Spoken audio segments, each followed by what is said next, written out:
Bom dia a todos, nossos queridos contadores, ouvintes do YouTube. Nós temos aqui mais um evento pela Coordenação de Contabilidade Pública do Conselho Regional de Contabilidade. E a gente tem um ilustre palestrante hoje, o senhor Walter. O nosso querido colega de comissão, o Alan, vai fazer a apresentação do Walter para a gente iniciar a palestra sobre custo no setor público, coisa absolutamente nova, um assunto muito novo para a administração pública, né? Muito novo. E a gente vai iniciar já com a experiência do Walter, nos vai abrilhantar com seus conhecimentos gratuitamente. Nós já agradecemos de imediato, Walter, pela sua disponibilidade, apresentação, pela indicação do nosso amigo Alan, nosso membro da comissão. Eu passo a palavra ao nosso membro Alan para fazer a apresentação do seu currículo. Bom dia a todos. Prazer para nós aqui da Contabilidade Geral do Estado estarmos participando aqui do coordenador Erickson, da Comissão de Contabilidade Pública aqui do Conselho. E antes de apresentar o nosso colega Walter, falar de custos, eu tenho certeza que para todos aqui que nos assistem nessa reunião de hoje, é um desafio muito grande, né? Historicamente, nós sabemos que o setor público brasileiro ele não tem o foco sequer no patrimônio, quem dirá então em custos. Nossa legislação, se nós pegarmos aí a 4.320, se a gente tirar aí cortar os últimos 15 anos, nós veremos que a ênfase praticamente total era no orçamento e não nas questões patrimoniais. A própria LRF ela aborda a questão de custo de forma muito tímida, né?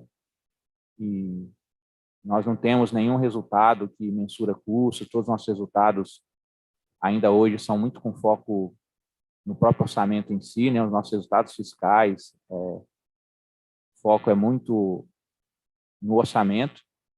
Mas, não obstante a isso, o fato é que o custo está aí uma obrigação, né? O nosso Tribunal de Contas tem uma instituição normativa, a instituição normativa 36, que impõe a obrigação de tanto o Estado quanto os municípios implementarem sistema de custos. E no governo do Estado nós estamos avançando, tentando avançar, né, nesse sentido. E nesse contexto aí de custos aplicados ao setor público, e surgiu o nosso colega Walter, né, quem gostaria de estar apresentando para vocês agora. Mais cedo aqui eu estava até comentando com o nosso coordenador aqui, o Erickson, que o Walter, literalmente, ele assim, digamos assim, no bom sentido, um ótimo achado que o setor público conseguiu aí. Walter é um profissional distinto, com a trajetória exemplar, atuou mais de 30 anos no setor financeiro, né? Desses 30 anos, 20 anos ele esteve como encargos de diretoria, de gestão de orçamento, em controladoria, de instituições financeiras de renome, como o Banespa, como o Santander. Atuou nessa área de custos, né? Walter tem uma história bem interessante que a gente não vai poder abordar agora, mas Walter foi um dos pioneiros nessa discussão de custos no setor financeiro.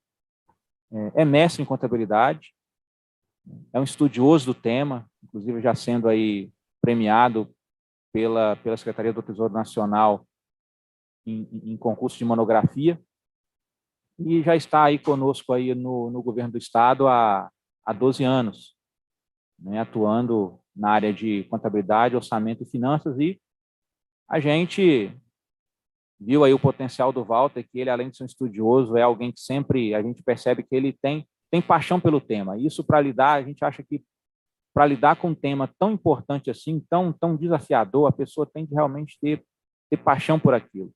Nós tivemos sorte de encontrar o Walter, e o modelo que ele vai apresentar aqui, meus amigos, sem nenhum tipo de demagogia, eu vou falar para vocês, eu vou confessar uma coisa. Desde 2012, Desde 2012, a gente vem fazendo iniciativas no governo do estado para a gente tentar implementar um sistema de curso. A gente avaliou vários modelos ao longo desses anos aí. E eu confesso para vocês que, a mim, particularmente, nenhum desses modelos me convenceu. Mas quando o Walter chega... O som sumiu. Não estou ouvindo.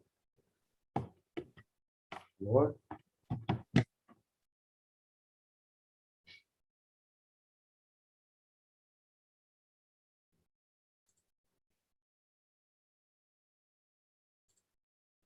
Eu não estou conseguindo ouvir, Alan. Não sei se todos estão ouvindo.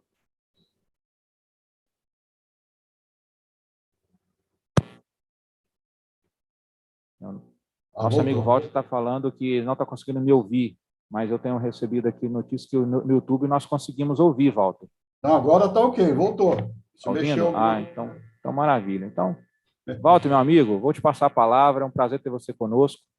Eu espero que a apresentação de hoje seja proveitosa para todos que estão nos acompanhando aqui. Obrigado, hein? Obrigado, Alan. Eu queria começar aí agradecendo o convite do CRC Espírito Santo, aí na pessoa do nosso conselheiro Erickson, né? Agradecer aqui as palavras generosas aí do colega Alan, né, do Tesouro. Agradecer aí os participantes desse nosso evento, né? Realmente é um tema bastante palpitante, né? Vamos direto a ele, né? Vamos aqui na nossa apresentação.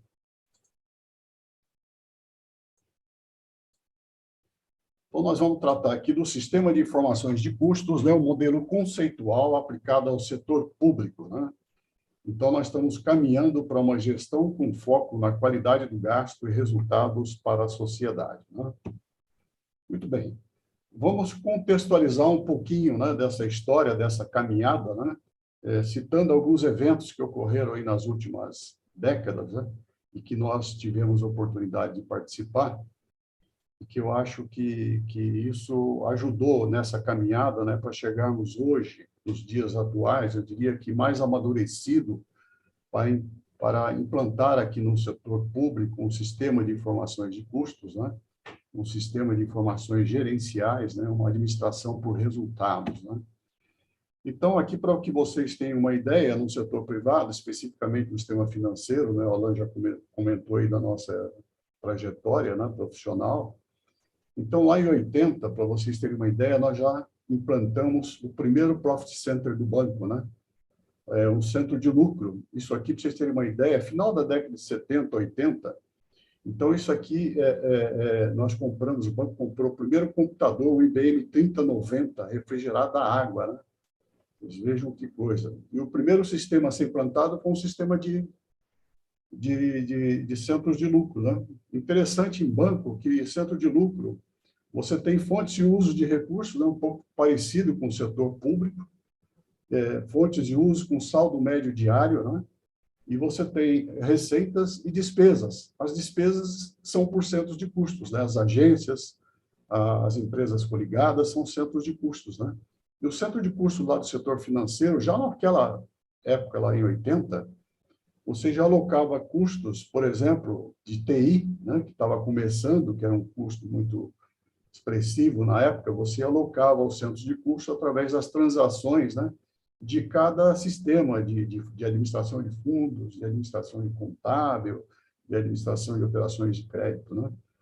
Então, vocês vejam que já existia essa preocupação. E uma outra preocupação lá do setor privado é com relação ao rateio da administração, né? Então, o setor público ele não tem essa preocupação. Hoje, você tem uma estrutura montada, grande parte dela é voltada para áreas de direção, né? Áreas estratégicas, áreas meios, né? E que, na verdade, estão produzindo um serviço para todas as demais áreas, e isso representaria o rateio da administração. É importante saber o quanto a cabeça pesa nesse contexto de estrutura, né? Para vocês terem uma ideia, o resultado saía lá para essas unidades, e aí o banco parava porque todo mundo ia questionar o bottom line, lá o lucro, né? Porque variou, porque subiu, porque caiu e tal.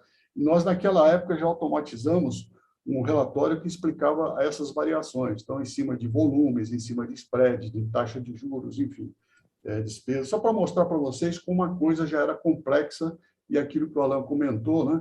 como isso já estava internalizado no setor privado, né? E em 85, nós tivemos o Plano Cruzado, né? Nós vivíamos um período aí de hiperinflação, né? Tivemos o default da dívida externa, então era um caos, um verdadeiro caos. E o setor bancário, do dia para a noite, se viu sem o float, né? O float era o item que gerava maior resultado para o banco. E aí nós fomos obrigados a instituir aqui no Brasil, que não existia, a tarifa de serviços bancários, né? Isso aí, gente, para vocês terem uma ideia, a gente precisava, para estabelecer a tarifa, estabelecer um sistema de custeio, né, de serviços bancários, de apurar custo de serviço bancário, para poder estabelecer as tarifas, né? E um colega nosso, trabalhava conosco no banco, foi até para a Febraban para poder montar esse sistema a nível de bancos, né? Então, vocês vejam que há quanto tempo a gente já vem trabalhando esse assunto, né? E na década de 90, a globalização e as privatizações, aí você tem um impacto, né, em toda a economia, no setor privado, no setor público, que provoca essas grandes transformações, né? Então, lá no setor público, em paralelo, o que estava acontecendo? Em 86, nós tivemos aí a criação da STN, né? Até então, o Banco Central ele praticamente fazia a execução, fazia a gestão da política monetária e da política fiscal, né? Era meio confuso, as contas nacionais eram complicadas, enfim. Então, se criou a STN. Em 86 também se implantou um novo plano de contas do setor público, né? E também em 86 as estatísticas nacionais para medir o resultado primário e o resultado nominal do país, né? Então, foi através desse instrumento aqui, o GSFM 1986, que é utilizado até hoje, né? Esse, inclusive, foi um dos temas que nós abordamos naquela premiação que o Alan falou, lá no Tesouro, que nós fomos premiados em relação à crítica que nós fazíamos a esse modelo, né? Esse modelo, para vocês terem uma ideia, o FMI já está na versão GSFM 2014, e aqui no Brasil ainda continuamos a usar esse de 86, que era pelo regime de caixa, né? Hoje a STN já faz em paralelo o resultado, o acompanhamento desse resultado fiscal, né? Em paralelo já com esse modelo novo, né? Que eu acho que é uma tendência. Bom, implantamos o CIAF, né, em 87, foi uma revolução, né? Um sistema que vai desde o planejamento até a execução orçamentária, financeira e contábil, né? E em 88 nós fizemos a implantação da conta única, também uma grande revolução, né? Você tinha aqui contas espalhadas pelo Brasil inteiro, né? Pelos esses órgãos. Aqui nós estamos falando do governo federal, até estadual era a mesma coisa, né? Enfim, em 2000, a Lei Complementar 101, LRF, que estabeleceu aí padrões, responsabilidades, limites, né, em relação à questão da gestão pública, né? E em 2005, nós tivemos a criação do CPC e começamos a fazer as convergências aos padrões internacionais, né? IFRS, IPS, as IPSAS, né? Então, as IPSAS para o setor público, né? E isso é que começou a dar essa possibilidade de a gente chegar nos dias atuais mais amadurecido para implantar um sistema de informações de custos, né? Então, em 2010 continuou esse processo, né? A STN publicou aqui a primeira versão do Manual de Contabilidade aplicado ao setor público. Em 2014, já o Plano de Contas aplicado ao setor público. Em 2016, começou a fazer aí as conversões das normas contábeis, técnicas do setor público, né? Teve a primeira de custos, se não me engano, foi 16.1, 16.2, e agora, mais recentemente, em 2021, nós tivemos a NBC TSP 34, que nós participamos aí junto com a Alan, né, da elaboração, e ela está prevista para ter validade a partir de janeiro de 2024. Então, eu acho que esses são eventos, né, que contribuíram para essa longa caminhada para possibilitar que hoje a gente chegue mais amadurecido para implantar esse sistema de informações de custo, né? As condições estão dadas hoje, elas existem, né? Mas só lembrando aqui, gente, bancos, para você ter uma ideia, porque eu sei que daqui a pouco eu vou falar do nosso modelo conceitual, aí colegas podem dizer, poxa, isso está muito fora da nossa realidade aqui do setor público e tal. Imagine o seguinte, desde aquela época, bancos apuram resultados real-time. Quer dizer, na hora, o cliente faz uma operação, faz um movimento com o banco, isso já é registrado no sistema, você já apura o resultado no dia a dia, né? E nós estamos falando de milhões de clientes, milhões de operações, né? Bom, mas vamos começar, então, especificamente com a nossa questão de custos, né? Aqui eu vou me socorrer do saudoso professor Lino Martins, que fez um trabalho fantástico lá para a STN, né, sobre os indicadores de custos. Então, ele fala aqui sobre os objetivos da informação de custos, né?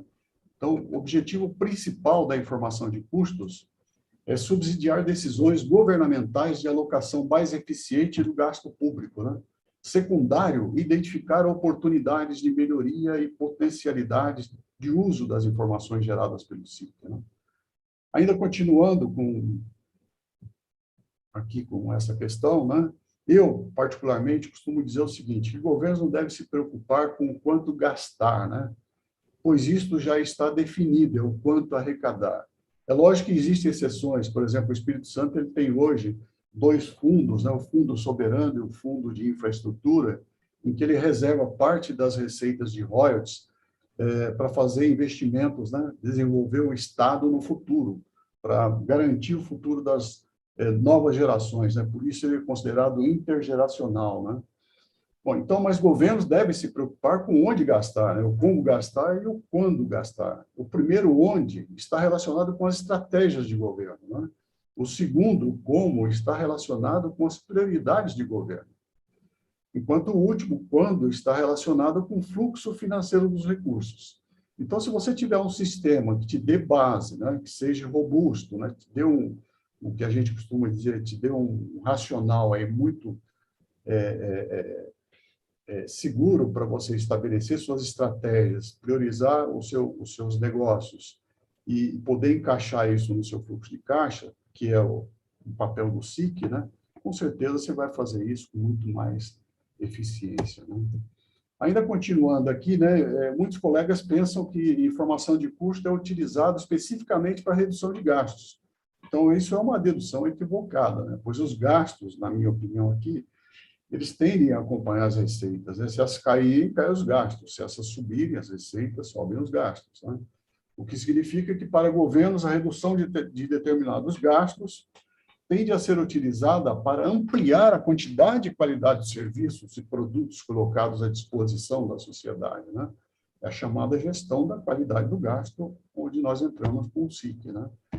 Ainda continuando com o saudoso professor Lino Martins, né? Sobre os indicadores de custos. Então, os indicadores da informação de custos, eles deverão ser elaborados de acordo com as necessidades, especificidades de cada gestor, né?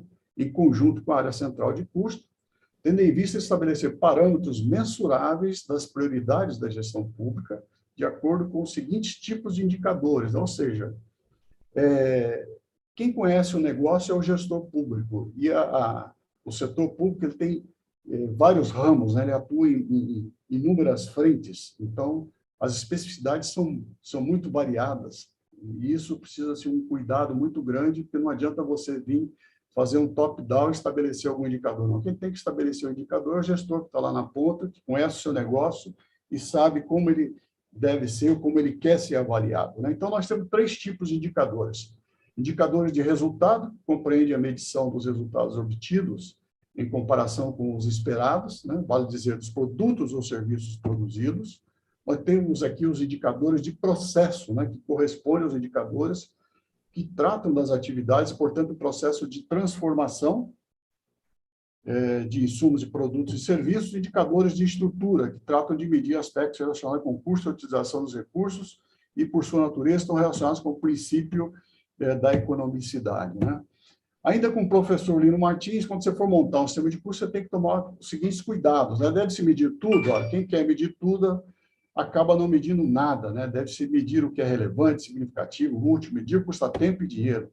A medição deve ser absoluta? Raramente uma medida consegue atender a todas as propriedades dos indicadores, como validade, confiabilidade, simplicidade, especificidade, disponibilidade, economicidade e outras, né? Uma boa prática é trabalhar com aproximações, né? A partir de dados já existentes.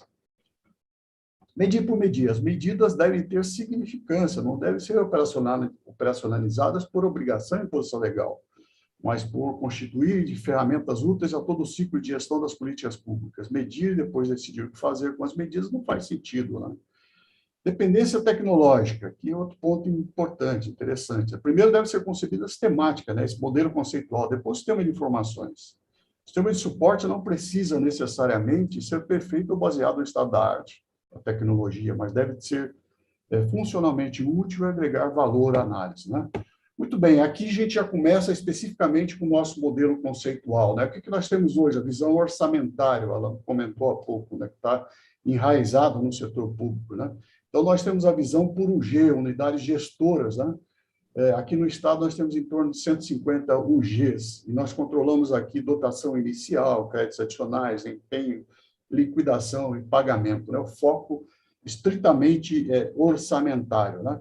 Nós queremos mudar com o SIC por uma visão por centros de custo, qualidade do gasto. E aí, olha o tamanho do desafio. Nós estamos saindo aqui de 150 unidades gestoras para, de pronto, quase 2.500 centros de custos, né?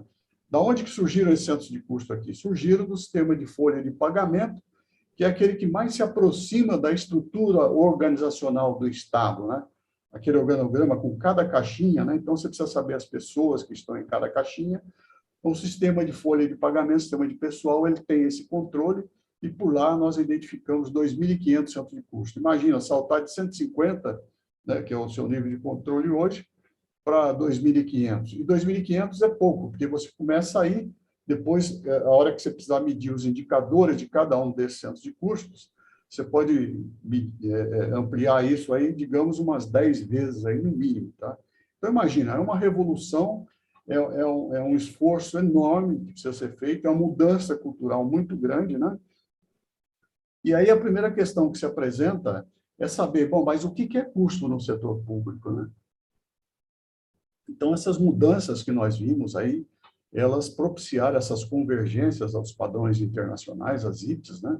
Então, foi criada a contabilidade patrimonial, que produz aqui as variações patrimoniais diminutivas, né? Então, essa é a nossa base de custo. O custo está aqui dentro. Toda variação patrimonial diminutiva é custo? Não necessariamente, nós vamos ver daqui a pouco. Mas todo custo é uma variação patrimonial diminutiva. Então, a base está aqui montada, está aqui no centro de custo, né? Nós precisamos agora saber como transformar as VPDs, que hoje estão em 150 UGs, para 2.500 centros de custos, mais com seus indicadores, né? O que nós vamos ver? Além da VPD, nesse modelo aqui de centro de custo, nós vamos juntar a informação financeira com a informação estatística. Então, nós vamos ter os quantitativos aqui dos produtos, dos serviços, né, e do headcount, né? E vamos ter, então, índices qualitativos, enfim, vamos aqui conseguir avaliar programas, atividades, produtos, serviços, né? E aquilo que eu costumo dizer, o estágio mais avançado desse tema de custos é você poder medir a produtividade das áreas, né? Então, é saber, em cada atividade, quanto que você consome de insumos, né, de recursos humanos, né? E comparar isso com a sua disponibilidade de recursos humanos. Então, vocês vejam que se a gente vamos conseguir chegar nesse estágio, a gente vai poder fundamentar melhor uma tomada de decisão em relação a abrir um concurso, em remanejar recursos que estão sobrando de uma área para outra, enfim. Então, esse é o universo, esse é o desafio que nós temos que enfrentar com relação aos sistemas de informação de custos, né? Então, essa estrutura de custo, de centro de custo, ela espelha o organograma. Se você criou um organograma, colocou lá uma caixinha, nós temos que entender qual a finalidade daquela caixinha, o que ela produz, como é que nós vamos medir o resultado e a qualidade do serviço que ela produz, né? Muito bem, aqui na sequência, para vocês entenderem, aqui no Estado, né, a VPD, que é essa base de custo, né, a gente vai usar no nosso modelo, né, um princípio básico, o que já existe hoje. Então, nós vamos utilizar as nomenclaturas que estão no plano de conta aplicado ao setor público, né, das VPDs. Né? Não vamos inventar nada. Então, você partindo desse princípio, separando aquilo que é custo, vocês veem que no Estado, aqui são dados de 2020 ainda, né? Nós temos aqui que pessoal representava 45% do custo total, transferências 23% do custo, serviços 16%, material de distribuição gratuita e consumo de material 4% cada um, subvenções econômicas 3%, né? Premiações e incentivos 2%, diversas VPDs também 2% e depreciação e amortização 1%, né? Então, vocês vejam que setor público vamos chamar assim, é um bicho diferente, a gente tem consciência disso, né? Então, eu acho que um dos maiores desafios para o sistema de informações de custos é entender como é que entender e definir como é que ele vai medir esse recurso transferido, né? Porque não é simplesmente você delegar, transferir e fica lá por conta de quem recebeu o recurso, avaliar, medir, enfim. Esse é o grande desafio do sistema de informações de custos, né? Como é que nós vamos medir, avaliar o resultado daqueles recursos que foram transferidos, né? Esse é o maior desafio que eu vejo do sistema de informação de custos. Ainda continuando com essa questão das VPDs, né? Então estão aqui as VPDs e os grupos de contas, né, que representam essas despesas, essas variações patrimoniais diminutivas. Então você tem aqui pessoal, encargos, benefícios previdenciários especiais, uso de bens, serviços e consumo de capital fixo. Tudo isso está no plano de contas aplicado ao setor público, né? As variações patrimoniais diminutivas financeiras, transferências de delegações concedidas, seu maior valor, né? Desvalorização e perdas de ativos, incorporações passivas, despesas tributárias e outras variações patrimoniais. Então, vocês vejam que o Estado, como um todo, essas VPDs representam 38, representaram em 2020 38 bilhões. Né? E aí tem aquilo que eu disse a vocês, nem toda VPD é custo. Né? Então, por exemplo, exclui-se dessa base benefícios previdenciários. Por quê? Pagamento de aposentados e pensionistas não é um custo aqui para nós, né? É um custo do sistema do fundo, né, que foi criado com contribuições do patrocinador e dos servidores, né, para construir uma reserva financeira para poder pagar. Isso aqui, então, não é custos. Né? As variações patrimoniais diminutivas financeiras, aqui é interessante, aqui é a contabilidade patrimonial. Então, aqui não tem amortização de principal, que eu acho que é uma coisa que, na nossa tese, nós defendemos isso, causa duplicidade lá na apuração do resultado primário. Né? Então, as variações patrimoniais diminutivas financeiras, né, o custo financeiro, o custo da dívida, hoje você também não tem um centro de custo específico para alocar. Né? Aqui, de acordo com o CPC 020, você você pode ativar esses encargos, né, junto com o recurso, com a operação de crédito, né, com o principal, que foi alocado em determinados projetos e investimentos. Eu acho que esse é o caminho que deve ser seguido, porque a partir daí você vai, lá na frente, apropriar a depreciação, a amortização desse investimento, já com o custo do encargo financeiro. Né? Isso para você estabelecer parcerias, PPPs, né? Para você estabelecer tarifas de serviço, você não pode deixar de lado um valor tão expressivo aqui de custo financeiro. Né? E aí vai, você tem uma série de itens aqui, o maior item é essa transferência concedidas para execução orçamentária. Isso também é excluído por quê? No caso do Estado aqui, existe uma centralização, caixa central, né? Então, uma transferência entre aquelas unidades gestoras de recursos para execução dos pagamentos. Né? Então, isso não é um custo. O custo é quando a unidade lá consome efetivamente um recurso. Né? Bom, aí tem aqui, como VPD, as transferências constitucionais de receitas que o Estado faz, transferência ao Fundeb, enfim. Excluindo tudo isso aqui, aqueles 38 milhões cai para um custo efetivo, né, de 9 bilhões aqui no Estado. E aqui, esses 9 bilhões, vocês podem ver que ele representa aqui embaixo, né, está distribuído 52% para pessoal e 47%, 48% para as outras despesas administrativas. Né? E a hora que você vem aqui olhando os outros poderes, aqui Judiciário, Ministério Público e tal, todos os outros poderes têm aqui uma composição de 87% de pessoal e 13% de outras despesas administrativas. Né? Então, você vê que outros poderes é bastante intensivo em mão de obra. Né? Já aqui no caso do Poder Executivo, já fica quase que meio a meio, né? Pessoal 44%, 45%, e as outras 55%, porque ele tem uma forma diferente, o Poder Executivo, de trabalhar. Aquilo que nós vimos no gráfico anterior, lá as transferências pesam muito, estão nessa parte de baixo. Então, essa estrutura, é isso que a gente tem que se preocupar, como é que nós vamos pegar essa DPD e transformar isso aqui efetivamente em custo. Né? Ela já é em custo, mas colocá-la num nível, né, que a gente possa aí fazer todo um gerenciamento de resultado, de avaliação e tudo mais. Né? Aqui, rapidamente, então, tem aquelas, já comentei isso aqui, né? São despesas, essas VPDs aqui são despesas, mas hoje não são alocadas, são os encargos da dívida, o aporte, por exemplo, previdenciário, o déficit é uma despesa, mas também não é locado, é um encargo que existe, mas, enfim, não tem um centro de custos para você alocar isso. E aqui a gente vai acompanhando aqui as unidades que compõem, os órgãos que compõem o setor o Poder Executivo, e aí vocês vão vendo aqui que cada um tem a sua particularidade em termos de maneira de se estruturar para prestar o serviço público, né? Então, você tem aqui a saúde, né? Olha que interessante. A saúde aqui, ela representa de pessoal 21% só, né? O restante 79% está em outras despesas, está naquelas transferências, né? Porque é a maneira como ela foi estruturada para poder funcionar, né? Educação já tem mais intensividade de mão de obra, 68% contra 31%. E assim sucessivamente você vai vendo cada área, segurança, justiça, são inúmeras áreas, essa composição, e aí é isso que vai te dar o norte para atacar essa questão de custos, né? Aquilo que é muito intensivo e pessoal, você vai se preocupar com as atividades, a maneira de apropriar esse pessoal, né, nos centros de custos, nos indicadores de custos, né? E aquele que não é, você também vai ter que se preocupar em levantar aí essas questões relacionadas às outras despesas, né? Muito bem. Então, aqui é isso, né, cada área, né? E para a gente fazer, então, uma alocação eficiente de custos, né? O que a gente precisa fazer? A primeira coisa que você precisa fazer, nós identificamos o que é custo, né? Identificamos onde é que eles estão alocados. Aí a gente precisa fazer esse trabalho aqui, olha, que é praticamente estabelecer uma curva ABC por área. Então, você pega, vai ver aqui cada item de VPD ou de custos, né?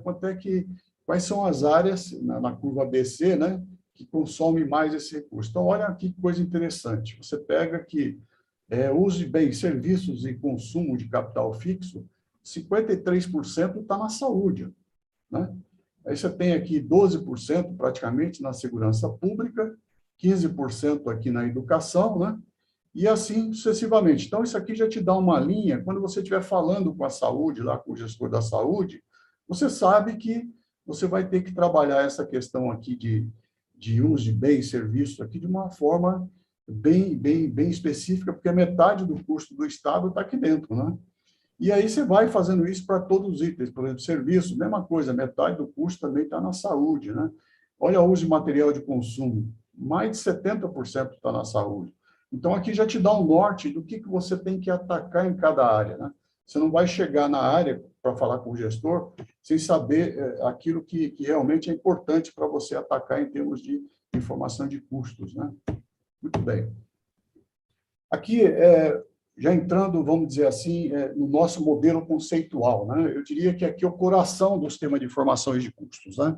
É você estabelecer uma metodologia de codificação de centro de custos que atenda a todas essas necessidades de identificar o custo da sua estrutura organizacional, dos seus centros de custos, né?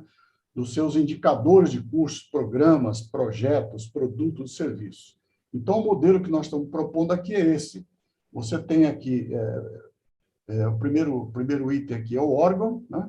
Depois você tem aqui 8 níveis, sendo que do nível 1 até o nível 6, eu diria que é uma grande tabela de centro de custo, de codificação de centro de custo, que vão espelhar efetivamente o organograma de cada área junto com as suas caixinhas, né?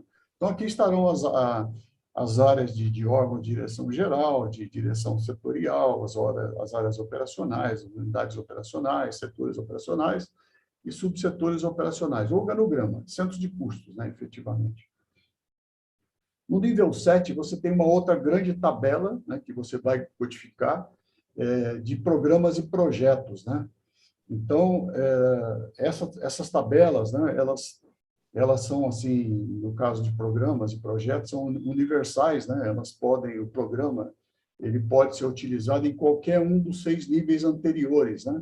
Você pode encaixar num órgão de direção geral, setorial, operacional, enfim, não importa. E pode usar também em órgãos diferentes, né? Por exemplo, Covid-19, você pode, um programa, né, atendimento Covid-19, você pode, a origem dele é saúde, mas ele pode consumir recursos da educação, da segurança pública, né? Então, ele é transversal, né? Ele pode ser utilizado pelos 6 níveis anteriores. E o nível 8 é produto e serviço. Praticamente, cada unidade dessa do nível de 1 a 6, do organograma das caixinhas, tem que produzir alguma coisa em termos de produtos ou serviços, né? Então, nós temos aqui de 1 a 6 a estrutura do organograma, de nível 7, programas e projetos, e nível 8, produtos e serviços, né? Com essa metodologia de codificação, nós vamos conseguir aqui,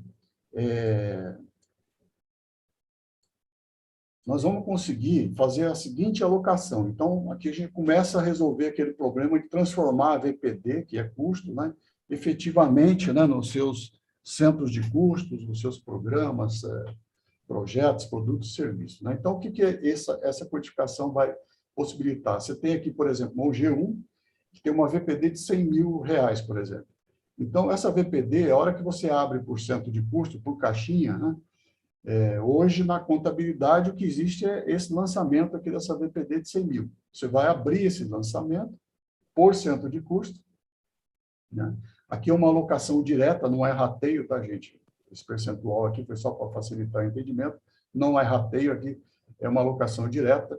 Então, você aloca aqui no centro de custo. Esse centro de custo 3, por exemplo, que recebeu 30 mil, ele pode alocar, de acordo com aquele modelo de codificação, né, para 3 programas esse recurso, aqui é o exemplo, né? E o programa 2, por exemplo, que recebe 15 mil reais, ele pode alocar ainda esse recurso desse programa aqui em 3 produtos, tá? Então, você tem isso aqui tudo, a gente está imaginando que pode ser registrado na contabilidade, tá? Então, uma outra característica do sistema de informações de custos é que ele não é físico, como a UG, ele é virtual. Então, isso aqui que vocês acabaram de ver, nós vamos fazer através de lançamentos contábeis, né? Principalmente para a parte de custeio pessoal, né? Vamos explicar como vai ser. E isso aqui vai permitir que você tenha nos lançamentos, né? Lá no classificador contábil, no contas correntes, a identificação por aquela codificação do centro de custo daquela despesa daquele lançamento. Isso depois vai ser migrado para um outro sistema, né? Sai desse ambiente aqui do sistema financeiro, vai para um outro data warehouse, e lá que você vai desenhar o seu sistema de custos. Então, até aqui, poderia ser uma informação registrada na contabilidade, tá? Isso é importante, né, para você conciliar aquilo que nós estávamos dizendo lá da VPD, exclusões e tal, para você não ter uma informação de custo solta, ela está conciliada com o valor contábil. Aqui, se você pegar, então, esses produtos, né, os 3 produtos tá, que nós colocamos, produto 1, 2 e 3, nós já vamos para a informação gerencial, né? Aí você tem, através de outros sistemas de estatísticas que vão alimentar aquele data warehouse, você tem o quantitativo desses produtos, e através desse quantitativo, combinando o financeiro com o quantitativo, você chega aqui nesse custo unitário de cada produto, de cada serviço, né? Nesse exemplo aqui, produto 1, 15, produto 2, R$18, produto 3, R$23, né? E aquilo que eu havia dito, o último estágio é esse aqui da produtividade, é você, então, como nós vimos aí, o setor público ele tem áreas com bastante intensividade de mão de obra, então ele medir aqui as horas homens disponíveis em cada uma dessas caixinhas e comparar com as atividades realizadas que consomem esses recursos, né? E aí ver se tem sobra, né?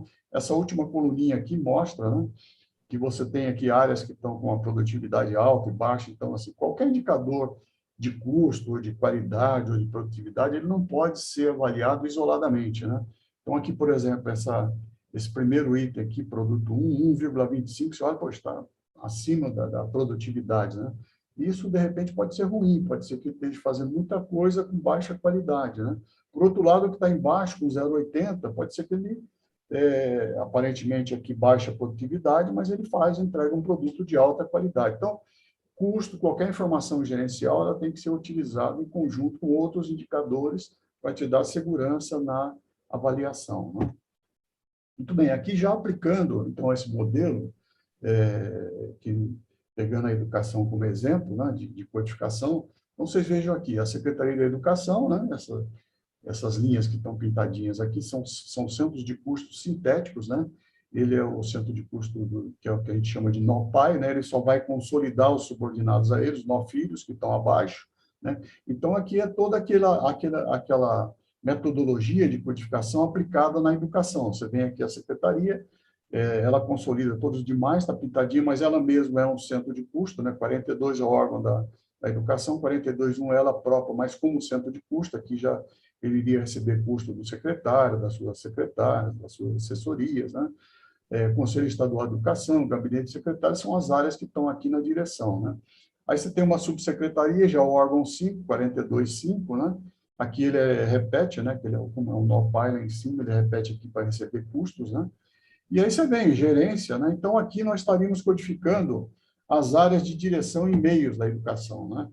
E aí, quais são as áreas finalísticas da educação? Então, você tem, no nosso caso aqui, uma superintendência regional, né, de educação, e dentro dela você tem duas áreas, uma administrativa e uma pedagógica. Isso é importante saber para efeito lá na frente de rateio de custos, né? Nós vamos falar daqui a pouco.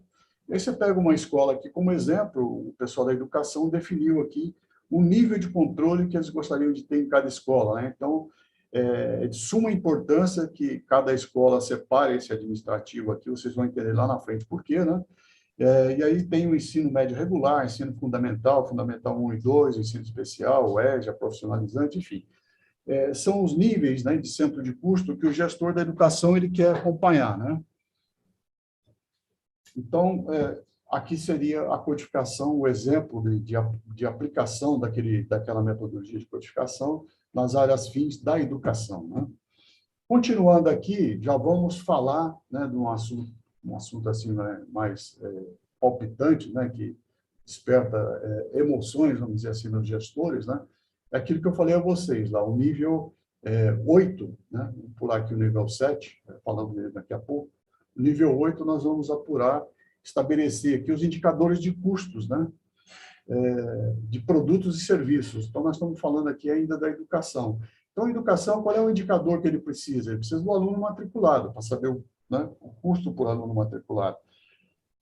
Ele precisa ter o aluno matriculado não cursando, né, para ele estabelecer a taxa de evasão, né, escolar.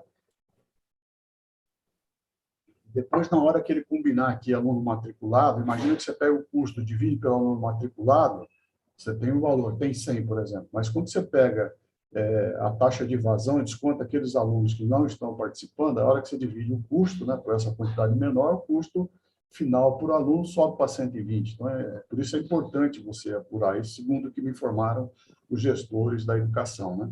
Você pode também querer avaliar aqui o indicador de custo pelas turmas existentes, né, pelas aulas, carga horária mensal, né, enfim. Você vai definindo aqui quais são os indicadores de custo, professores, né, para você definir custo para o professor, enfim, carga horária, aquela coisa toda, né. Aí você tem aqui, tudo isso aqui, gente, nessa tabela lá de produtos e serviços, nós codificamos como 3 produtos e 4 serviços. Nós estamos colocando aqui, ó, nessa codificação, o órgão, a educação, para saber que esse produto e serviço, a origem dele é educação, e que ele é aqui, no caso, um serviço, 4, né? E aqui a gente coloca uma numeração sequencial para identificando aquela grande tabela de produtos e serviços, né? Então, essa codificação aqui, aquilo que eu disse a vocês, do nível 8, ela pode ser usada, e vocês vão ver daqui a pouco, em qualquer um dos 6 níveis anteriores, né? Com isso aqui, você já tem a base para apurar custos dos indicadores que a educação precisa, né? Tem aqui, é muito interessante esse outro indicador, ó, aluno transportado, né? E aí você tem as rotas, né? Uma rota 1, por exemplo, pode atender várias escolas, por isso que ele não pode ficar vinculado a um centro de custo. Ele pode, essa rota 1 pode atender várias escolas, vários centros de custos, né? A rota 2, idem. Você tem na rota o aluno transportado, o transporte escolar é um custo expressivo, por isso que nós estamos dando esse destaque, né? Você tem lá quilômetro percorrido, enfim. E depois você vai poder ver essa informação a nível do programa, com o custo total por cento de custo. Você vai poder ver por regionais, enfim. Aí o universo é pouco, né, para o gestor aí, em termos de informações. Mesma coisa aqui com a parte de refeições, né? E a tabela 2 é essa aqui que mostra, por exemplo, a codificação, então, dos programas, né, e dos projetos, no caso aqui, o programa é 1 e o projeto é 2, né? Então, nós estamos falando de 2 programas aqui da educação, transporte escolar, mesma coisa, você põe aqui a codificação lá no... a codificação do órgão, né? Identifica se é programa ou projeto e dá uma numeração sequencial, para estabelecer uma grande tabela de programas e projetos que pode ser acessada por todos os órgãos do Estado, né? Muito bem, então nós vimos aqui como aplicar, né, essa codificação dos indicadores de custos, né? E aqui um exemplo prático para vocês verem, né, como é que nós estaríamos utilizando essa codificação, né? Então, está aqui, pegando como exemplo essa escola estadual aqui, Afonso Cláudio, né, na treinal administrativo. Aí, quando você vem aqui para o ensino médio regular, você vê a codificação dessa escola aqui, ela é 42903, né? O administrativo é o 42931, né? E o ensino médio regular é o 49932, né? Então, aquilo que eu disse, o programa ele entra aqui no nível 7, ó, 42.1, que é aquela codificação anterior que vocês viram do programa Transporte Escolar. Então, ele é um nó pai aqui no caso, você abre aqui dois nós filhos, né, que é a rota 1, rota 2, quantas rotas tiverem, você também coloca a codificação. Então, isso aqui aparece nessa na codificação geral do centro de custos, né? E é essa codificação aqui que vai aparecer lá no classificador contábil e no contas correntes, né? Então, é através desse lançamento aqui que lá no Data Warehouse nós vamos conseguir separar esse tipo de custo por programa, por projeto, por produto, por serviço, dentro de cada centro de custos, né? Então, é isso, a codificação de programas e produtos. Aqui, né, um colega até brincou outro dia, né, quando eu fiz essa apresentação aqui, né, dessa metodologia de custeio, né? Aí alguém lá virou para mim e falou assim, Walter, isso aí parece uma planta de engenharia hidráulica, né? Eu falei, tem a ver mesmo, viu? Porque, na verdade, são os vasos comunicantes, né, dos custos, né? Então, tem assim, na metodologia de custeio nossa, desse modelo conceitual, a primeira etapa é você definir as áreas, né? Então, quais são as áreas de direção, de meios, né? E, por exemplo, a área meios, tanto quanto as áreas finas, né, as áreas finalísticas, elas têm essa composição aqui, isso é inerente à estrutura que você monta, o organograma que você faz. Ela tem áreas de negócio, meios tem áreas de negócio dentro dela. Ela tem um back-office, uma área especificamente de administração, que dá um apoio para as demais. Elas podem ter regionais, né? E elas têm todas a área de TI, né? Montado lá com o CPD, o pessoal que presta serviço, que dá manutenção em sistema, que desenvolve sistemas, né? Isso aqui tudo, para efeito de custos, você tem que entender e tem que abrir dessa forma, né? Isso aqui te dá condições de apurar o custo direto, né? Total. E aí você entra aqui numa questão de custo indireto, né? Sistema de custos tem um princípio básico, né? Que você deve tentar alocar o máximo possível de custo de forma direta. Mas a gente sabe que nem tudo é possível. Você tem uns custos comuns, por exemplo, limpeza, manutenção de unidade, segurança, que são custos comuns que você vai ter que fazer algum rateio para as outras áreas. Então, nós temos aqui de pronto, já posso apresentar para vocês, 3 níveis de rateio de custos indiretos. O primeiro nível é aquele que você faz dentro do próprio órgão, dentro da própria, vamos dizer assim, instituição, né? Então, por exemplo, quando você tem aqui um back-office que trabalha para todas as outras unidades aqui das áreas B, dentro dela própria, você vai alocar no nível 1. Né? Quando você tem lá uma área finalística, lá que nós vimos daquela codificação, a escola é uma área finalística. Né? Então, ela tem um back-office, uma área administrativa que vai ser rateada nesse nível 1, é um custo direto, né? Esse nível 1 é um custo direto próprio da unidade, né? Então, você vai alocar nesse nível 1. E para que serve o nível 2? O nível 2 é para você alocar os custos das regionais. Então, você tem regionais na saúde, você tem regionais na educação, na segurança pública, né? Então, é justo, né, que você aloque o custo dessas regionais às unidades que estão subordinadas a ela. Com isso, você teria o custo total, né? Separando, então, áreas de direção, meios finalísticas, né? Com essa alocação de custos indiretos nível 1, 2 e 3. E você, com isso aqui, você também esse modelo vai alocar custos, lá como você tem a área de TI, você vai identificar custos de sistemas que estão sendo utilizados, por exemplo, dentro do mesmo órgão da educação. Nós temos a educação que todo mundo utiliza, então todo mundo tem que pagar um pedacinho desse custo de sistema. Custo de programas, né, lá dos programas de governo, né, os custos dos projetos, custos de produtos, custos de serviço e, por último, aqui os custos unitários de produtos e serviços, né? E a produtividade aqui de horas-homens disponíveis, horas-homens consumidas, né? Então, essa primeira etapa, você vai fazendo essas alocações aqui de custos diretos, primeira, na segunda etapa, depois que você definiu essa estrutura, né? faz, então, aquela alocação de custos nível 1, 2 e 3, indireto, e a terceira etapa, a alocação dos custos diretos para os programas e projetos, né? E produtos e serviços, na quarta etapa, quinta etapa, apuração dos custos unitários, e sexta etapa, apuração do índice de produtividade. Então, esse é o nosso modelo aí, que o nosso colega batizou aí de vasos comunicantes. Aí, né? Pegando aqui um exemplo prático da educação, nós temos aqui a estrutura da educação em termos de custo lá da VPD. Então, vocês vejam que 68%, vocês já tinham visto naquele outro quadro, né? Está relacionado com pessoal, serviços 15% e transferências 15%. Né?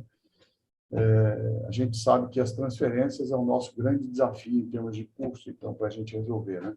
Mas aplicando aquela metodologia, né, e conseguindo capturar a informação de custo, porcento de custo, né, fazendo aquela alocação dos custos diretos, indiretos, separando as áreas, né, vamos pegar uma escola pública aqui, que é um exemplo prático para a gente ver, né, da aplicação dessa metodologia. Então, você vem aqui, esse modelo ele vai estar sendo desenhado dentro desse Data Warehouse, desse SaaS, no nosso caso aqui é o SaaS, tem um BI, tem um Analytic Data, tem um Big Data, tem até inteligência artificial, você tem um SaaS para poder trabalhar e desenhar esse processo todo lá. O importante é jogar a informação toda lá, de forma que ela esteja estruturada para poder ser integrada, né, e gerar essas informações no nível que o gestor quiser. Então, aqui um relatório simples, ele vai estar lá, isso vai ser feito por mês, né, e ele vai acumular isso mensalmente para poder gerar uma história por ano, comparando com outro ano, enfim, escola com outra escola, uma regional, né? Então, você tem aqui, ó, aquele centro de custo da escola que vocês viram na codificação, está aqui a área administrativa, ela recebe aquela codificação, as áreas finalísticas da escola, ensino médio, fundamental, especial e total, e aqui você tem aqui o headcount, né, os servidores alocados em cada um desses centros de custo, né? Já vou avisando que o nosso modelo conceitual ele vai separar tanto o headcount como a despesa de pessoal por vínculo. Por que vínculo? Porque o estatutário, o comissionado, o contratado por tempo determinado, cada um desses tem uma característica para efeito de custo. Então, não só de custo, como de maneira de gerir, né? A parte de pessoal do setor público ela é muito rígida, então você tem que ter essa visão, né, de pronto, na hora que você abrir o seu relatório, para poder ver o que você pode mexer e o que impacta em termos de custo cada um desses segmentos quando você estiver mexendo na parte de pessoal. Aí vem aqui os outros custos, né, que no setor público o pessoal costuma chamar de custeio, né? Então, qual que é a grande sacada desse modelo aqui? É você não ficar se preocupando na hora que você for lançar alguma coisa, quanto que é para ensino médio, fundamental? Não esqueça, se é uma despesa comum, a regra é lance tudo no centro de custo administrativo. Lá no SaaS, ele vai fazer o rateio desse custo, naquele nível 1, né? Ele vai fazer o rateio para as áreas finalísticas, para cada um dos segmentos, né? Então, você não precisa ficar preocupando com isso. Você desenha lá no SaaS, eu quero dividir isso aqui por quantidade de servidores, de professor, de aluno, área, faz o que você quiser lá. E o importante é que, para simplificar, né, aquela fatura, você lança direto no centro de custo administrativo, ok? Então, aí você tem o nível de rateio 1, né, que você está alocando aqui para as outras áreas. Depois, o nível 2, aquilo que eu falei para vocês aqui da regional, né? Cada escola pertence a uma regional. Bom, de tal sorte que aqui nessas colunas de ensino médio, fundamental e especial, você vai alocando os custos, né? E aí você consegue chegar aqui embaixo, através da informação lá de um sistema, dos sistemas operacionais da educação, você consegue ter lá a quantidade de alunos matriculados, número de turmas, aí você tem uma série de informações. No caso aqui específico, ensino médio, ensino fundamental dessa escola, nós identificamos 179, né? E aí você tem um custo médio por aluno apontado aqui nessa coluna, 492, custo total, e o custo direto, que você vai poder avaliar esse custo no nível, no estágio que você quiser, com ou sem custo direto, indireto, né? E que nível você quer. Veja que esse exemplo aqui é interessante, né? Isso aqui é um alerta, tá? Que a gente são dados reais que nós obtivemos. E, assim, aquilo que o Alan tinha comentado lá no início, né? A gente não tem essa cultura de custo, de foco. Então, vejam que a despesa de pessoal, principalmente, ela está alocada aqui em vários níveis de ensino. mas a quantidade de alunos só aparece no ensino fundamental. Eu fui checar isso no sistema, é assim mesmo. Então, alguma coisa deve estar, não deve estar atualizada aqui nesse. Então, o primeiro grande trabalho que vai ser feito, nós já estamos fazendo isso com a educação, é ajustar agora essa informação para que ela reflita a realidade, tá? Então, aqui já fica um modelo e um alerta, né? E aqui você poderia vir, então, com o custo de cada segmento por aluno transportado e tudo mais. Alimentação escolar, enfim, todos os programas da educação, né? Então, voltando aqui, o gestor é que define, né, os indicadores que deseja. Olha que coisa interessante aqui, já é um exercício de custo, né? O pessoal gosta muito de falar, vamos ver agora o que é custo efetivamente. Olha que legal isso aqui. Se eu definir o programa transporte escolar, né, naquele modelo de codificação, e coloquei lá a rota 1 e 2 aqui para simplificar, né? Então, identifiquei o custo daquelas rotas, né? 20 mil na rota 1, 30 mil na rota 2, eu tenho um custo direto de transporte escolar, do programa transporte escolar de 50 mil. Aí a quantidade de alunos, eu tenho aqui por rota, quanto eu estou transportando, né, os alunos, quantos quilômetros eu estou percorrendo aqui por mês, né? E aí eu tenho, então, o custo por aluno transportado e tenho o custo por quilômetro percorrido. Então, isso aqui é simples assim, quase que vamos chamar assim, um spoiler, né? Daquilo que esse modelo conceitual pode gerar de informações de custos, né? E a gente quer gerar isso tudo causando o menor impacto possível nas áreas fins, né? A gente não quer revolucionar e parar a área, complicar tudo, não. Vamos usar o que existe, vamos simplesmente concentrar as informações, adequá-las àquilo que não está espelhando a realidade, né? Para que a gente possa chegar nesse nível aqui de informação, né? Aqui, mesma coisa com a saúde, né? Então, vocês vejam que a saúde, olha que coisa interessante, né? As transferências dela aqui representam metade do custo, né? Então, aqui a gente sabe que a saúde, ela faz transferências para organizações de gestão hospitalar, né? Então, aqui é o grande desafio, né? Para o sistema de custo, né? Vou mostrar aqui na sequência para vocês, definir a nossa metodologia, por exemplo, de avaliação de um hospital, né? Vai estar internalizado o nosso modelo. E o recurso que nós transferimos para aquela ONG fazer a gestão? Como é que nós vamos cobrar isso? Eu entendo que nós devemos cobrar que ele forneça a informação para nós aqui do mesmo jeito que nós vamos desenhar dentro dos nossos sistemas. E aí nós migramos a informação por dentro do nosso sistema e podemos comparar a gestão hospitalar, né, própria com a gestão hospitalar terceirizada, né? Então, vocês vejam que quanto desafio, quanta coisa interessante, né, que o sistema de custo vai propiciar aí para os gestores, né? E aqui, só uma observação, gente, de repente, você olha nessa composição e fala, olha, pessoal é só 21% do custo total, mas pessoal, 658 milhões. A educação, se a gente voltar aqui no quadro da educação, era 879 milhões. Então, não é um custo próprio pequeno, não. É um custo relevante que também vai ter que ser avaliado com muito cuidado, né? Bom, aqui é aquela mesma metodologia lá de custeio, né? Já para um hospital, uma unidade hospitalar. Então, aquilo lá que nós falamos, vamos identificar a área administrativa do hospital aqui, ela é bem mais ampla, você tem a diretoria, o núcleo técnico de administração e finanças, de RH, né? Total, você tem os núcleos de trabalho, são áreas finalísticas do hospital aqui, né? Um pronto-socorro, um centro de obstetrícia, enfim, você tem aqui as áreas operacionais do hospital, né?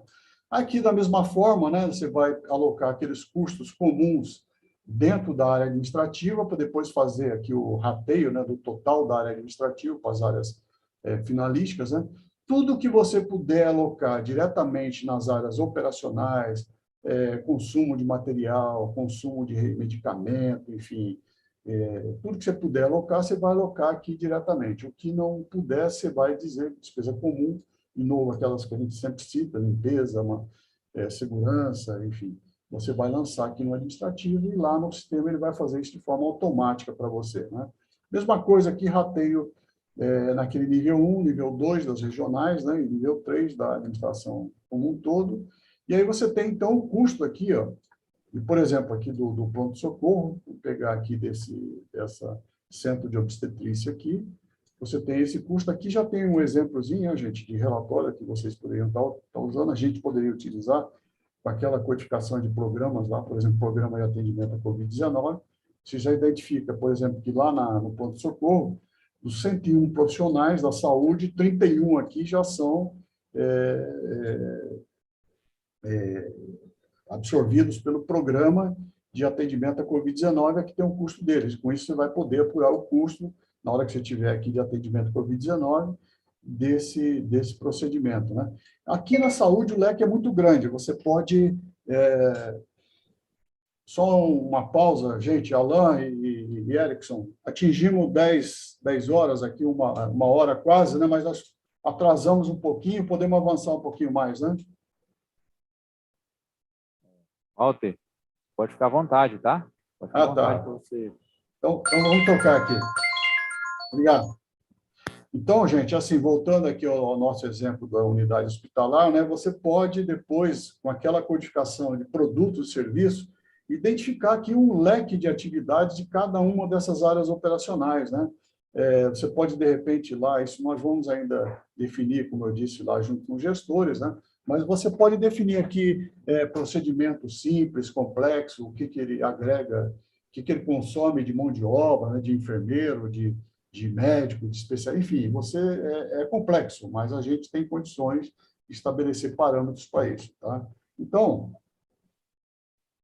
vocês viram aí a metodologia de codificação, a aplicação dela, 2 exemplos práticos aqui, educação e saúde, e é o que eu tenho dito, né? Então, o sistema de pessoal, ele não vai, a gente não vai, vamos dizer assim, usar o CIAF, né? O Sistema de Administração Financeira, o nosso aqui é o CIGEFS, né? A gente não vai usá-lo para fazer essa alocação. A gente vai pegar diretamente nessa fonte, diretamente do sistema de pessoal, né? Nós vamos pegar a informação financeira e a quantidade de headcount e vamos jogar aqui nesse SaaS nosso, né? Que é um grande data warehouse, BI, o Analytic Data, inteligência artificial, né? Daí nós vamos pegar as informações com aquelas codificações do sistema de administração financeira, o sistema de administração, o sistema patrimonial, né? Então, nós vamos pegar as outras despesas de EPDs, através dos lançamentos, né? Como eu expliquei lá, da contabilidade, vamos pegar os valores financeiros e vamos jogar para cá.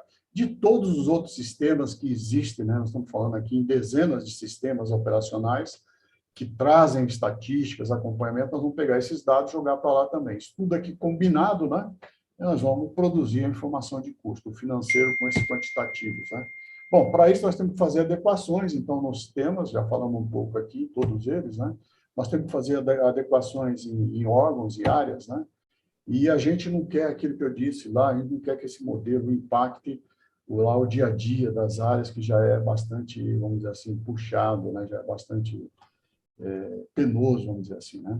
Então, a gente espera que esse modelo aqui ele seja aplicado e que a área consiga, né, se estruturar para que, a partir do fechamento normal que ele já faz hoje, né, ele consiga, então, trabalhar essa informação de custo a partir do 5º dia útil até o 10º dia útil e gerar os relatórios de custos, né? Aqui, gente, só para finalizar, então, já estou terminando, né? Eu achei interessante, né, como a gente está falando de custos, eu comentei a nossa experiência no início lá do setor financeiro, né, o que o setor financeiro faz, né? Então, eu sei que muitos colegas olham para isso e dizem, poxa, o Walter está sonhando, isso não é possível, né? Isso não tem condições. Eu digo, tem todas as condições, é perfeitamente viável, né? E aí eu estou trazendo aqui uma palestra que eu achei muito interessante, que foi do João Brito Martins, que é o presidente da IDP aí no Espírito Santo, né? A palestra sobre organizações do futuro. Então, ele colocou lá algumas frases, né, que foram oriundas aí de pesquisas de entidades internacionais aí de grande credibilidade, que eu acho que é interessante para a gente trazer para refletir um pouco sobre essa questão de implantar o sistema de custo, né? Esse desafio que nós temos aí de uma vez por toda, entender o negócio da gestão pública. Chega dessa visão só da UG fechada. Vamos entender. Criou uma caixinha, vamos entender qual a finalidade daquela caixinha, o que ela está entregando, né? É preciso, não tem como fugir disso, né, gente? E com isso a gente vai estar estabelecendo uma base muito melhor, muito mais qualitativa para fazer planejamento, para tomar qualquer tipo de decisão, né? Eu acho que, assim, o setor público ele, a partir do sistema de informações de custo, sistema de informações gerenciais, ele vai abrir um outro universo, uma outra realidade para a gestão pública, né? Então, voltando aqui às frases do João Brito, não, o presidente da EDP, então ele coloca o seguinte, olha só que coisa interessante, 89% das empresas que estavam presentes na lista da Forbes 500, né, maiores empresas, em 1955, não estão na lista de 2017. Olha que revolução e que continua acontecendo no mundo, né? Então, hoje nós temos uma tecnologia cada vez mais potente, mais inteligente e barata. Quer dizer, isso a gente tem que usar a nosso favor para montar todo esse sistema de informação de custos, né? A evolução da automação da atividade. Em 2018, 71% ela era feita com homens e 29% com máquinas, né? Em 2022, agora, a previsão é de 58% com homens e 42% com máquinas.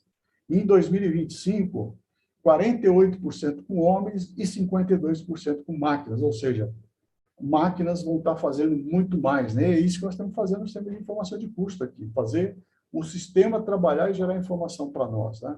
Vocês viram que os bancos fazem real time, né? Maior conectividade, né? Hoje aqui nós estamos fazendo essa apresentação aqui distante aí um do outro, estou em trabalho remoto, né? E hoje é muito fácil essa comunicação, esse contato para avaliar e fazer qualquer atividade, né? É a nova pirâmide de Maslow. Olha que coisa interessante aqui. Hoje, lá na base, você tem aí qualquer comunidade mais simples aí do país, o cara está preocupado com Wi-Fi, com bateria do celular, né? Às vezes ele deixa até de comer, mas o celular não sai da mão, né?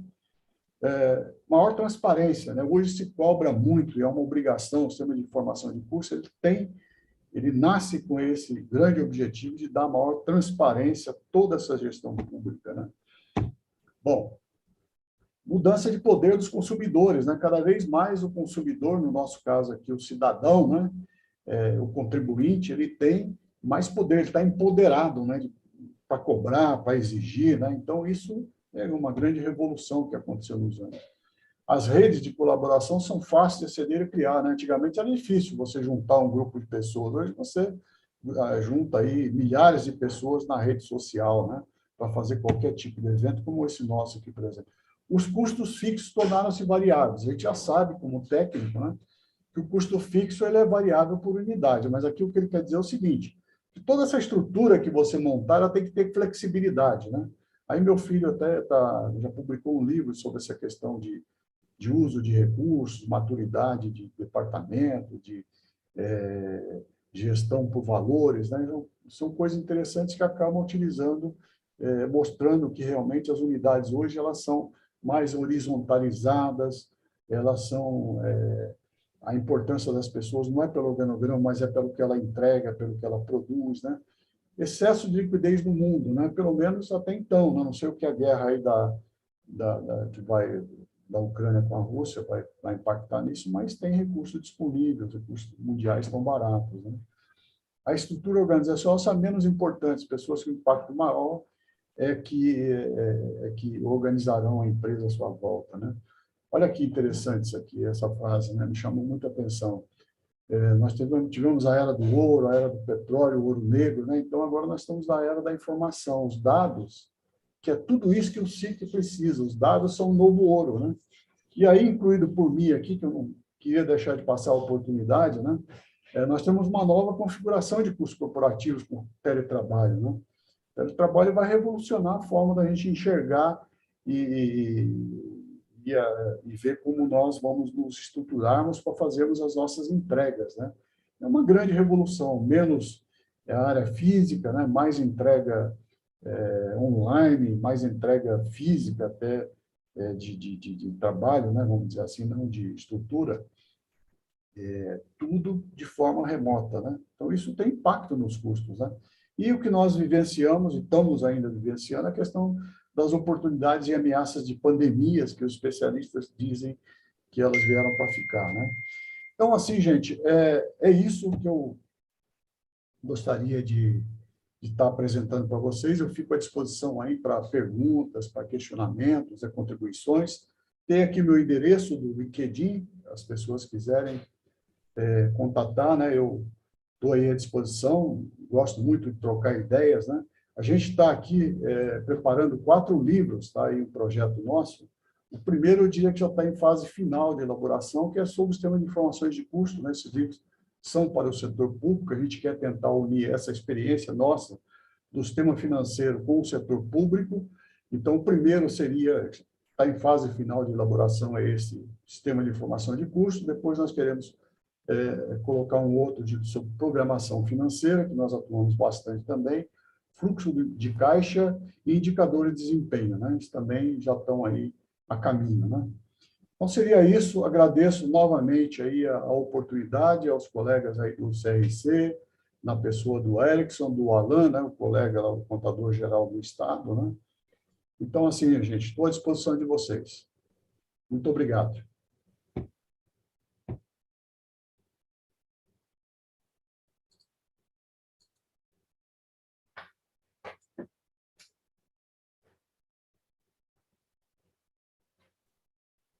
Passo a palavra aí para o Alan e para o Erickson. Devolvo aí a palavra. Walter, muito obrigado Eu que agradeço. pela apresentação. Tenho certeza que foi muita relevância, tanto para nós aqui quanto para os colegas que nos assistem aí pelo YouTube. Uma das grandes qualidades desse modelo que você apresentou para a gente, eu já te falei isso já em várias ocasiões, é a abordagem pragmática que o modelo tem, né? A gente passa a ver que é uma coisa possível, não é uma coisa, apesar da complexidade, de tudo que envolve dos esforços, mas eu sou muito assim adepto a esse modelo, Walter, porque ele torna uma coisa que muitas vezes a gente coloca no setor público como um mito, como uma coisa isso é inatingível. Mas a gente vê que não, se você tiver um esforço, se você se planejar, se você tiver uma estrutura, né, e trabalhar em cima disso, é possível sim a gente construir no setor público uma abordagem voltada para custos, voltada para resultado, né? Então, espero que essa apresentação possa ter inspirado aí os colegas a estarem tentando fazer esforço para caminhar nesse sentido. Porque eu acredito, particularmente, eu acredito que formação de custos, o controle de custos, né, a informação com foco em resultado, com foco no desempenho, né, das áreas, no desempenho das próprias políticas públicas, eu acredito que isso é a evolução da informação pública, é a evolução da própria contabilidade aplicada ao setor público. Então, obrigado, meu amigo, por você se dedicar a esse tema aí e ter compartilhado conosco. Passa a palavra aqui para o nosso conselheiro Erickson. Eu que agradeço. Obrigado. Walter, em nome da Comissão de Contabilidade Pública do CRC do Espírito Santo, a gente agradece imensamente a sua boa vontade, sua disponibilidade e percebemos a sua experiência. Depois, breve, nós precisamos conversar, porque é um tema de grande relevância e o Tribunal do Espírito Santo, assim como o Brasil inteiro, está no afã de implantar até 2023, caso meio que impossível, mas tem que ter um início, né? Porque a gente percebe da complexidade, mas como o Alan já disse, nada é impossível, né? Mas tem que começar e com antecedência. Em nome também do Conselho Regional de Contabilidade do Espírito Santo, neste momento aqui representando através da comissão, a gente agradece a todos os ouvintes. A Comissão de Contabilidade Pública tem o compromisso de colaborar com os contadores públicos do Estado do Espírito Santo, foi esse o tema que é de extrema relevância e necessidade daqui para frente. Em breve nós teremos várias outras palestras, cursos, treinamentos, lives, em benefício do contador público capixaba, e a gente imensamente agradece mais uma vez em nome do Conselho e da Coordenação, e agradecemos ao nosso colega Alan pela sua indicação. Em breve teremos contato. Se alguém tiver alguma pergunta a fazer, que utilize os canais, nós vimos ali no chat agora que não tem nenhum questionamento de imediato, até por causa da complexidade, mas se tiver algum questionamento, que encaminhe para o CRC e a gente encaminha para o Walter para responder especificamente para cada e-mail, se precisar de contato para você, Walter. E, mais uma vez, a gente agradece imensamente, parabéns, né? Percebe-se o seu conhecimento e a gente vai contar com a sua colaboração futura, se Deus quiser. Erickson, eu que agradeço, estou sempre aqui à disposição, né? E só para tranquilizar os colegas, né? A gente tem uma meta aí de implantar esse sistema, pelo menos aqui nas áreas prioritárias do Estado, né? Eu acho que aí, cumprida essa etapa, o restante vai ser mais simples, né? De certa forma, até o final desse ano, 2022, né? E aí, 2023, a gente faz o rescaldo de todas as demais áreas, né? E, assim, todos os outros poderes, né? Os tribunais de justiça, Ministério Público, Defensoria Pública, a Assembleia Legislativa, né? Enfim, todos eles já conhecem o modelo, né? O Tribunal de Contas conhece o modelo, e a gente já fez uma apresentação prévia para eles. Todos estão interessados e vão aderir, assim como aderiram, né, ao nosso sistema financeiro, que nós tivemos também a oportunidade de implantar aqui no Estado, lá no início dos anos de 2010, 2011, né? Então, nós coordenamos a implantação do sistema financeiro, que virou uma referência aqui no Estado, e agora temos essa oportunidade aí que o Alan e o nosso colega aí, subsecretário do Tesouro, né, o Bruno Pires, nos deram aí esse desafio, né? E a gente, como gosta de encarar esses desafios, nós estamos aqui aí firme, né? Junto com todos os demais colegas das outras áreas. Existe até uma competição interna aqui no Estado de qual área vai usar primeiro a informação de custo. Porque é interessante, eu não comentei, esse modelo, ele não precisa que todas as áreas estejam dentro dele para que ele funcione. Então, as áreas vão aderindo na medida que ela vai se adequando às necessidades, às informações que ela precisa, né? Então, é um modelo que está aberto. A gente está criando a metodologia, a estrutura dorsal, e aí as áreas vão se integrando na medida em que elas se habilitam ao processo, né? Então, de qualquer forma, assim, mais uma vez, eu quero agradecer a oportunidade aí ao CRC do Espírito Santo e estou à disposição. Estou à disposição de vocês, sempre que precisarem, conte conosco aqui. Muito obrigado. Ok, Walter, a gente agradece que você e todos nós, e nossos ouvintes, tenham um excelente dia. Agradecemos a sua colaboração. Bom dia. Obrigado. Estou à disposição. Bom dia a todos. Até logo. Obrigado.